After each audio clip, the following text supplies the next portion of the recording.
the god of chaos, the one who rose from death, the 11th apostle, Ozma of Chaos. Before the Delos Empire existed, the prime power of Arad was the Palos Empire. It was born 800 years ago after annexing numerous smaller nations and tribes of the continent. It had the greatest military power of all of Arad, enough to unite the entire continent if it wished to. However, not 50 years after its birth, the empire faced a great threat. During this period, Bakar the Dragon King was the master of the Empyrean, and he sent his 3 great dragons down to the lower lands to wreak havoc. Ice Dragon Skasa landed on the northern lands where it would torment the Bantus. Death Dragon Spirazzi descended onto the Fenris kingdom of the Dark Elves. And the Palos Empire faced Berserk Dragon Hismar.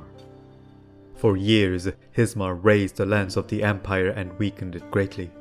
Any and all efforts were ultimately pointless, unable to inflict any permanent damage to the dragon and drive it away. The scourge of the dragon lasted for the next 52 years, until 2 heroes appeared, Kazan and Ozma. Kazan was the great general of the empire, a mighty berserker who was the greatest warrior in all of Arad. Ozma was his best friend, a man of just ideals and unparalleled knowledge in magic. Kazan left his men to keep the other dragons occupied, and the 2 heroes faced the great dragon on their own.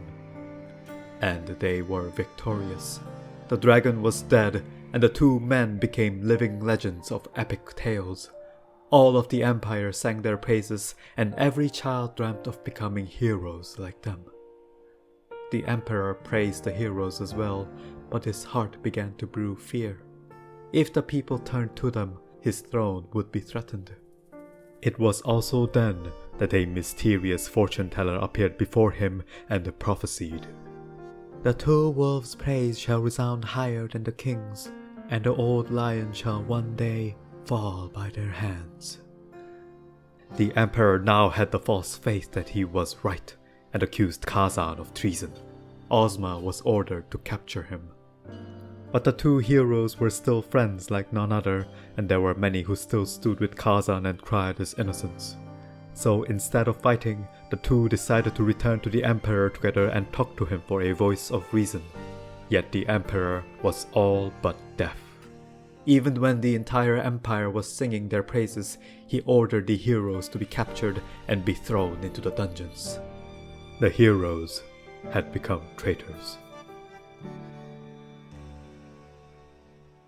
The heroes were cruelly punished for the sins they did not commit. Kazan had the tendons of his arms removed, rendering him crippled.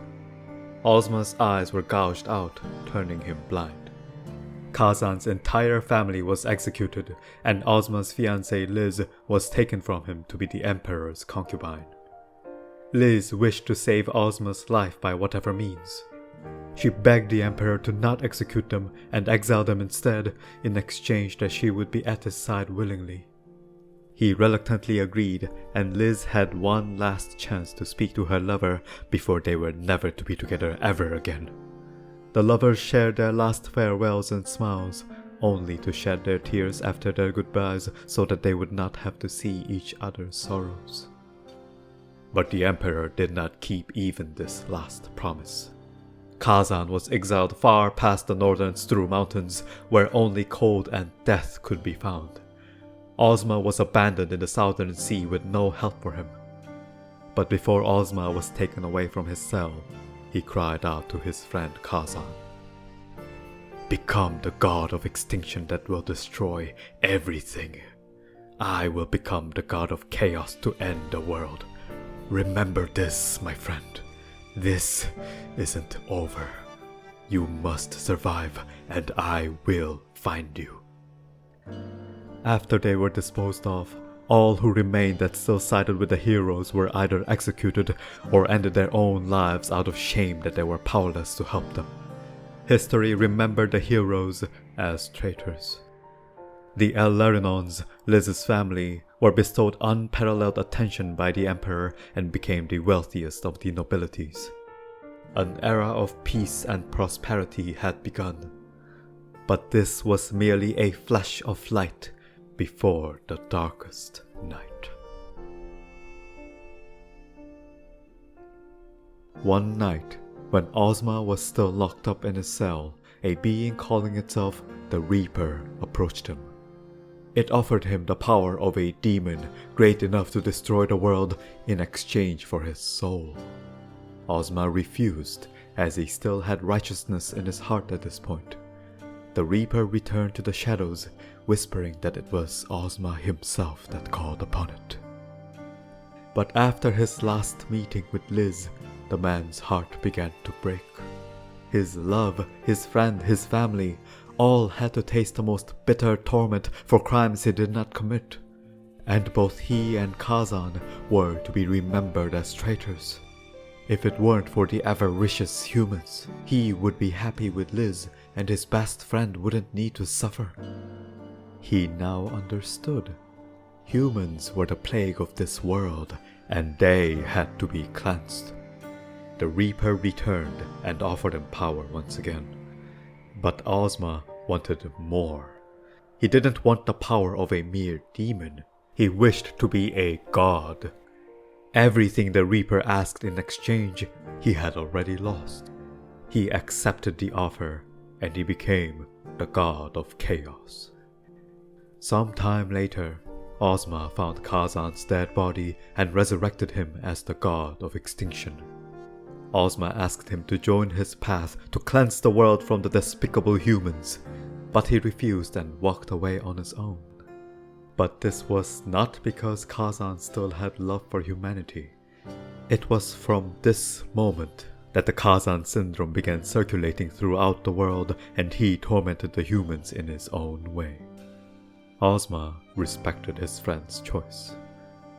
The world knew peace for a moment, but it wouldn't be long before the darkest moments of Arad would begin.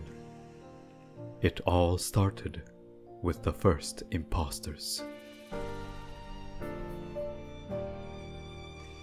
Imposters are, as their name suggests, infectious creatures that pretend to be a person they aren't.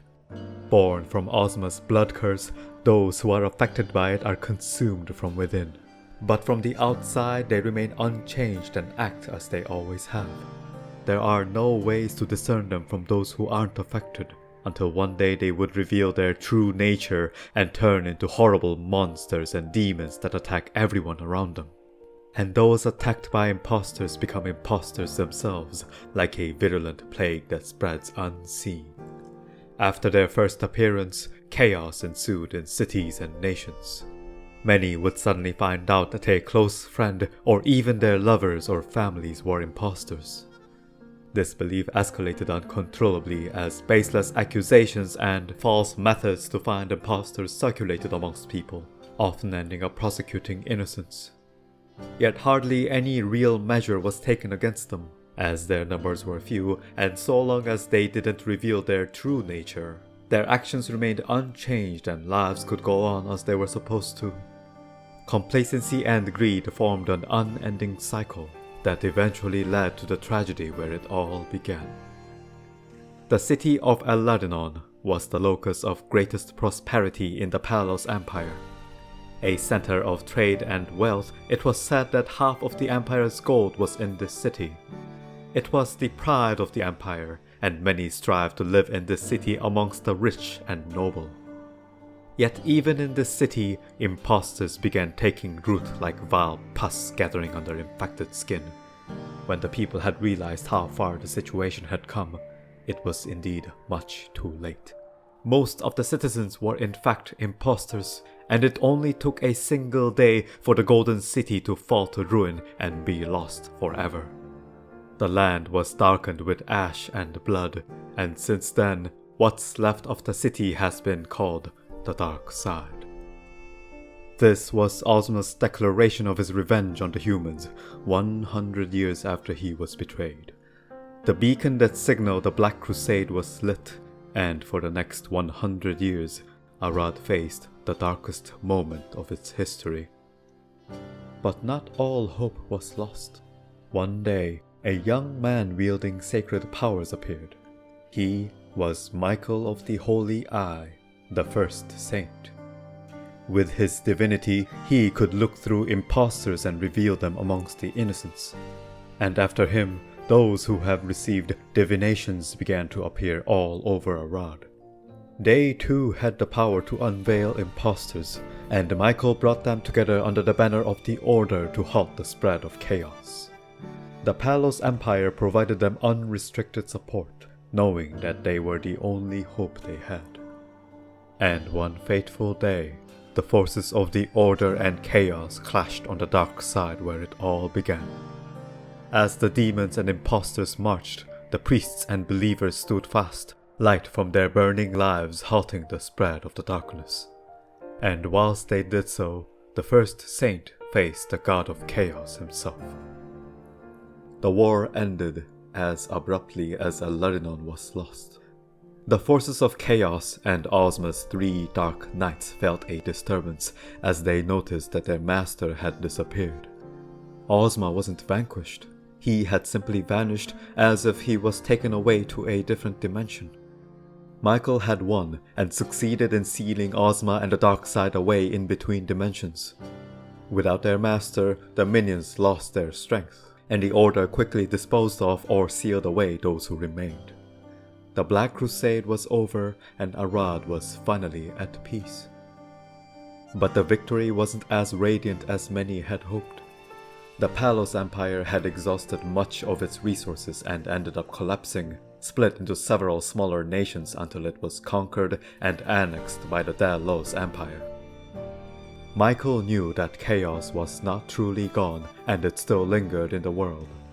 There were also some minions of chaos that had managed to escape retribution, including Astaros, one of Ozma's dark knights. Under her lead in the shadows, they formed a black church that worshipped Ozma and sought to bring him back. With the priests, Michael reformed the Order as an organization that spread the faith of Lamedios and protected the people against evil. It was also then that Michael disappeared from the world. As new protectors of Order rose, he knew that the world was safe for now and moved on to fulfill his own task. Indeed, the priests of the Order could not believe that the first saint had disappeared so suddenly, but they knew what they had to do and carried on without him.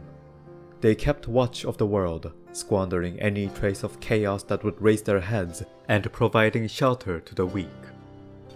Just as Michael watched, the shackled Ozma between dimensions.